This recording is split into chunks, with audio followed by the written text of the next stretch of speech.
lovely, lovely dosbarth Dyfi. It's Friday the something 22nd? Friday the 22nd of January. Oh, I'm getting really confused with the dates and everything this week. It's driving me insane. We're finishing off our work on coordinates today.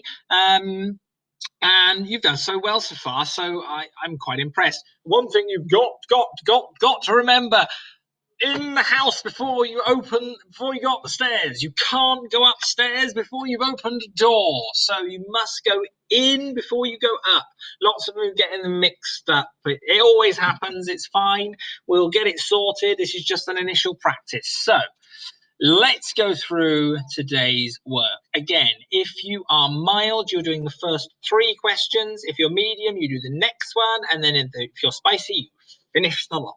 Good luck with it. Let's get started. Here is a map of a part of town. It's that part of town again with the park and the school and everything else. It's exciting stuff.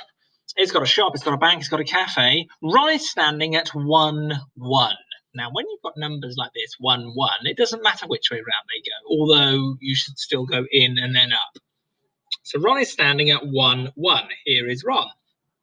He walks to the school gates at 3-1, blue square, blue cross, remember? Complete the sentence to describe his journey. Ron walks to the right. How many squares? Okay, Rosie is standing at 4-0. Now, with a 4 and a 0, you go in 4, but you don't go up anywhere. You just stay where you are on the 0. So 4-0 would be on the bottom here. She walks to the slide at the park at 4-3, up there with a red cross. Complete the sentence to describe her journey. She walks up how many squares? Annie is at 5-5, so she's right at the corner. She wants to walk to the slide, which is the red cross. What route could she take? She could do all kinds of things.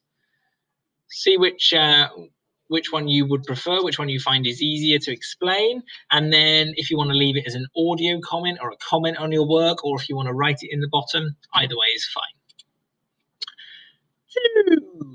Map of the world again is shown on the grid. Plane 1 flies from A to D, so it's going right the way across. How many squares across to the right? Plane 2 flies from A to B, so it's going from Alaska into Brazil. Flies from A to B.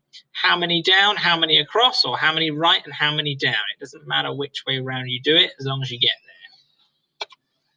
Plane 3 flies from C to D. And then plane 4 flies from E back to D. Okay.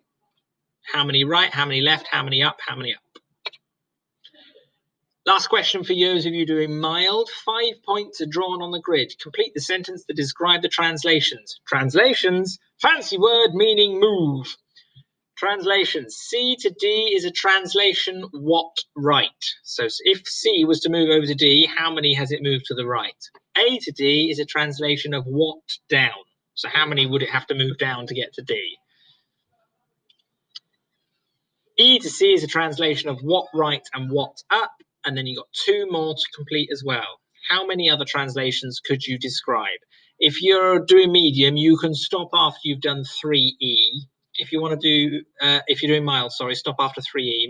Medium, you might want to try and do the next bit as well. Medium, this one's for you. 2 points, X and Y are shown on the grid. Describe the translation. How many right, how many up, or how many up, how many right? Describe this translation from Y to X. So how many would you have to move down and left? What do you notice? Are they opposite? Does it always happen? And 5, spicy challenge. It is translated, it is moved. So the vertex M, the corner M, moves to 7-4. So the whole triangle is drawn on the grid. It's translated. The whole triangle moves. Okay, not just one corner moves and you end up with a wacky shaped triangle. The whole thing moves. It's translated. It's translated, so M moves to 7-4. So it would actually be up here. Describe the translation.